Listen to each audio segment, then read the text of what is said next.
Hey, I'm ElusiveKev, and welcome back to MotoGP 17 and the rider career, as Patrick McDonald is looking to establish himself in Moto2 in the third round of the season in America. Let's see what the Dyna Volt rider can do on 2 laps around this COTA circuit. Well, that's a very good start, isn't it? Running right out the final corner, ensuring he doesn't have the best run down his front stretch in his first lap. But of course, he got another one to make up for it, hopefully. As he brake towards the first corner around this wonderful circuit for bikes and cars. And Patrick McDonald come off the back of a fantastic result in Argentina. Had a bit of a setback on the opening lap after a fantastic start, but after that, finished not that far off the rim. In only his second race in Moto2. Very good accomplishment. And he's showing good pace round here as well in Moto3. So we're looking for him to be strong once again. And if he can just keep it clean and tidy like he did last race, without that first lap issue, you never know. Could do even better. He's trying to establish himself in Moto2, as I said. And as a team leader as well on this Zuta. Definitely was in Argentina. In Qatar, not as much after his numerous issues. And round here, he's run into lots of issues, especially in Moto3 last season. The only race he didn't score at last season was here. Because of that. He fought his way through the field a number of times, but in the end, did one issue too many. He ran slightly wide into this stadium section. As you can see, the rear end battling all the time. And tyre wear is going to be an issue this race. Definitely going to go medium again, just like in Argentina. Even though tyres again on the final lap were a bit worn, he might have to go harder here. Around here, as you can see, lots of demanding circuits. Demanding corners on this circuit, shall I say. And lots of demanding circuits as well on the tyres. Almost every one of them. Goes into the final corner. Oh, locking up the front. Had to get off the brake a couple of times there to make sure he made the corner about 13.1. That is a couple of seconds off the pace from McDonald. He's definitely got to step it up in the second lap. As now riders are coming out the pits. Almost into McDonald. There you go, 12.1. Second faster from Savvy. He's normally in the top 10 in qualifying. So that's the minimum for McDonald to aim for. Goes through the S's. Very different challenge than a Moto3 bike. You can see you're more gliding through the S's now instead of really challenging the bike to go through there. It's 7/10 up from McDonald. Very good first sector. Expect that to be his strongest sector once again, just like it was in Moto3. But then as the lap goes on, it gets harder for McDonald to be faster, and he's gone over the curb and he's down. So is Bassani. As pole goes to Franco Morbidelli with an identical time to Luti, but I'm guessing he said it first, did the Mark VDS rider, and so he grabs far ahead of the Interwitten machine, and then his teammate Marcus fills the front row. Then we've got Oliveira, Bassini and Nakagami, Baldassare Shirota once again in 8th ahead of Zabi. Then he can run out the top 10 ahead of Marini and Courtois. Then on the 5th row is Hector, Bagnaia and McDonald. So at least he qualified in the top 15, but he was on much better. That could have maybe got a top 10 position ahead of Ponsarin and Vinales on the 6th row. Then we've got Simon, Navarro and Cortese. McDonald's teammate in 21st on the 7th row. And at the back is Ika. So let's see what Patrick McDonald can do in the race.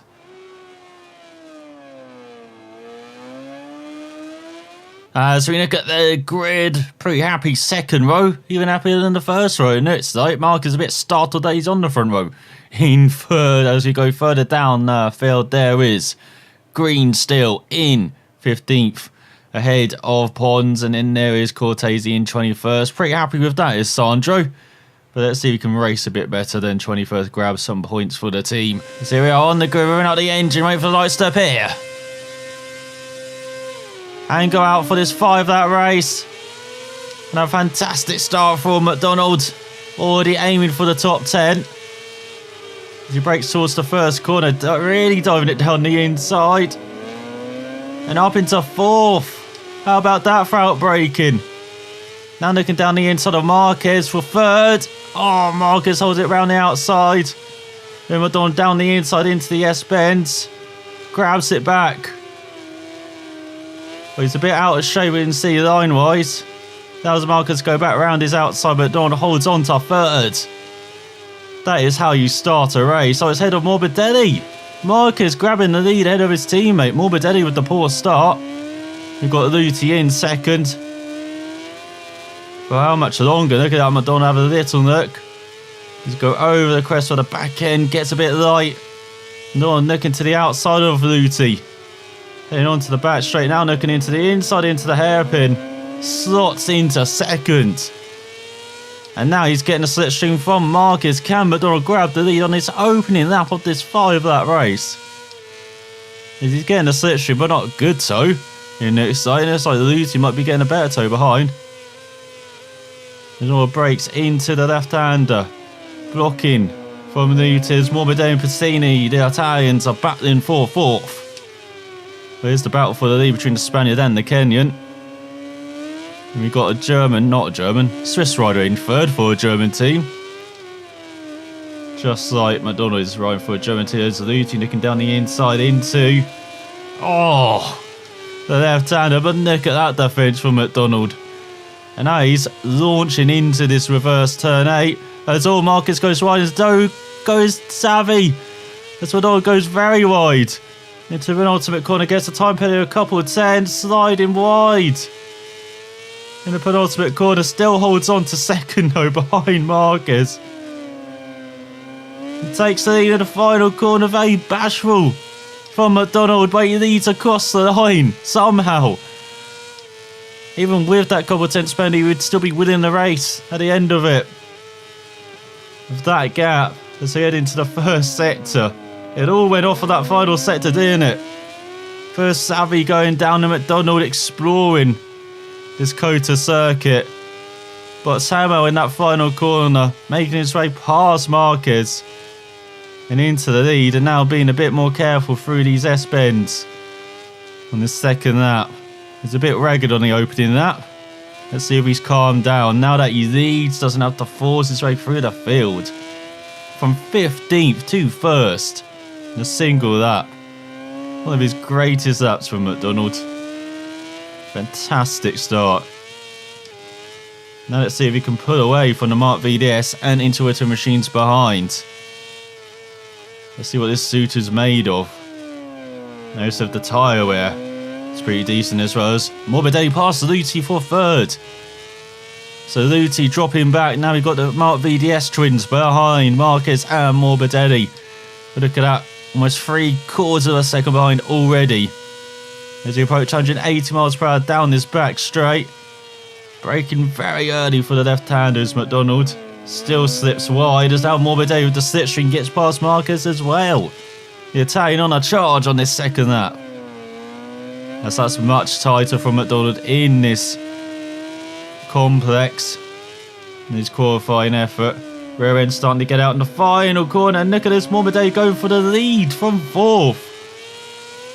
Holds it across the timing beam for the penultimate sector of the lap, but McDonald holds on into the final sector. As he gets up to fourth. Really losing the rear end again. Heading into the penultimate corner. Gonna have to sort that out as once again Morbidelli, Mark VDS, bike takes the lead into the final corner. Will McDonald hold it out of it though? He will. Bashing wheels with the guy who wants to take the championship, wants to take a win this season. He's been so close. Does the fast at 2:12.7. But he's in second once again, a very familiar position for him this season. He's going to long S-bends in this first sector, replicating Silverstone's Maggots and Beckett section, Suzuki's S section at the beginning of the lap as well. Very demanding on the bike. You can see the rear end is sliding all over the place this race. Got no grip at all, McDonald, with that rear tyre. Even have to get it down to second. You get some grip through the uphill section, then downhill through the kink. To straighten the bike up before you get over that kink. If you just lose the rear end too much, you'll be sliding away. Just like he is into the hairpin, as all Morbidelli and Marquez battling into it. Next up, the Italian still ahead of his Spanish teammate. As we're around halfway through this race, the gap around 3/4 of a second, but we know Marquez and Morbidelli have slipstream behind. And we know how good Morbidelli is in this complex section. Once again, slipstreamed past his teammate. Now let's see if McDonald can have a better complex section. That's better braking into the first part. Too much curb in the middle. Now into the final corner. Rear end sliding away again. But it was better than last time. And look, he's got 6/10 of a second lead over Morbidelli. It's still that rear end sliding all over the place. Even worse than Argentina. At least he could get it in line for a lap or two in the middle part of the race. And he's charging through the field. He can't do it around here though. Approaching the final corners further up, he's still leading. As all once again under braking, the bike a bit unstable. He gets out the final corner. Sets a 2:12.6. There's over half a second lead on Morbidelli. Marquez in third. I wonder how McDonald's teammates are doing as he sets the fastest lap. On Luke Cortez, he's got into the points and he was sure to stay in them. As he normally dropped back the German as the race goes on. Marcel Schrotter. And then Cortez, the other German, I should say, in the team. Normally works his way forward. McDonald definitely has worked his way forward, and you get a win here. One of the few circuits he hasn't won at now. So he leads Morbidelli less than half a second now. He's actually gained in the first sector as the Italian. You don't often say that about the opponents in the first sector. As McDonald sliding again through the kink. Rear tyre really is struggling around here. As he gets into the hairpin, gets it down to first gear. Hopefully get better exit, but as you can see, he's just struggling for traction on these tyres. Now down the back straight, will Morbidelli have slipstream? He won't. He's over 3/4 of a second behind once again. At least that's consistent. Halfway through a lap. That is the gap. McDonald again braking a bit early. Into the left-hander, carrying good apex speed there. Nice and smooth as well. As he goes through the complex, rear sliding slightly. Gets down to second early into the left-hander. And nicely onto the traction out of it. He's actually gained almost a 1/10 of a second on Morbidelli through that sector for the first time this race. So it's looking good heading into the final of the race for Patrick McDonald. Goes wide of penultimate corner though. You can see the tyres around quarter of the way worn. And on to the final lap. Can Patrick McDonald hold on over the Mark VDS pair? Oh, he can if he sets lap times like that. He's getting quicker as the race goes on. 1.3 seconds ahead of Morbidelli. Just need to do it on the final lap. Maybe the tyres are finally getting good as well. With how worn they are. These mediums on the front and rear. Maybe McDonald just riding better as well. He goes through the S-bends. Nicely and controlled there. Slightly wide for the left. Compromise him into the right. As you can see, he's run a bit wide through the middle. The double right. But he's still pulled out. Almost 4/10 of a second or more, Morbidelli. And could this be Patrick McDonald's first win in Moto2? As he's got almost half a lap to go. Going to be launching himself up the championship as well. And he's having a much better start to this campaign than he did in Moto3.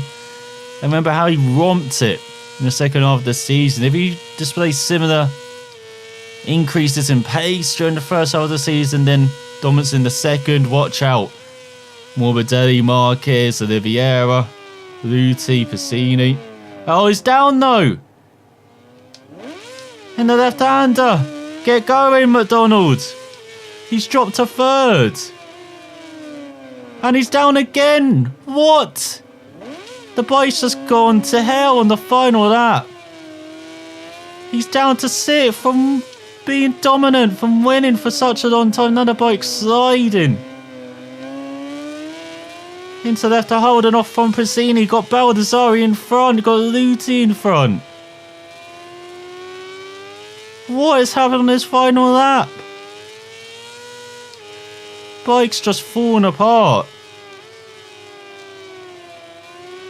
As then into the final corner, can McDonald regain a top 5 though?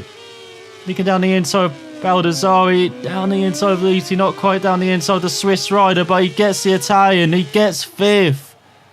But it should have been much more than that. What happened in the final half of that lap? Just went down twice. It's not the fact he went down once when it looked like it was the bump in the left-hander. That second fall.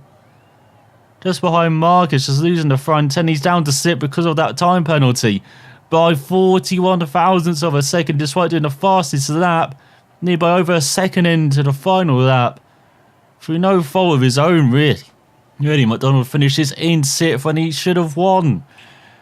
Instead, Morbidelli wins by almost a second and a half ahead of Marcus. Oliveira in 3rd, Luti 4th, Baldassari 5th, Piscini 7th, Nakagami 8th, Quartaro 9th, Marini 10th, Bagnaia 11th, Agata 12th, Pons in 40 behind Corsi. Good race from the speed-up rider with Danny Kent going to a final point ahead of Binder and Shirota. So at least McDonald is the top suitor by a mile ahead of Agata in 12th, as where is Cortese in 19th behind his teammate by almost 2 seconds, as at the back is Locatelli. So in the championship, Morbidelli does lead after his first win of the season by 4 points ahead of Marquez, with Oliveira in 3rd and a bit of a gap to Luti in 4th, already 20 points behind the top 3.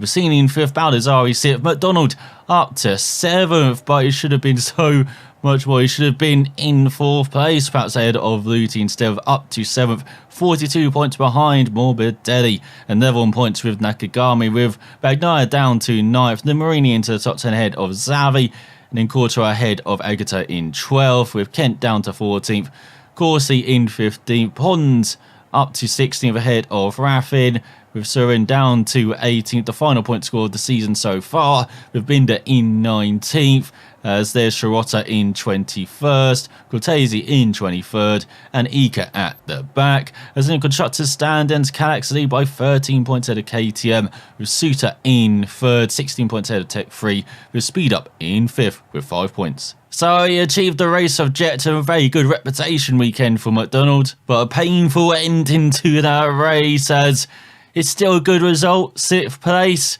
but still should have been much more without those issues on the final lap with the bike. Let's see if he can finally get over the line in 1st in Spain, the first visit to the country this season, and the Jerez circuit. Can Patrick McDonald continue his good beginning in Moto2? Find out next time. South watching, I'll see you then.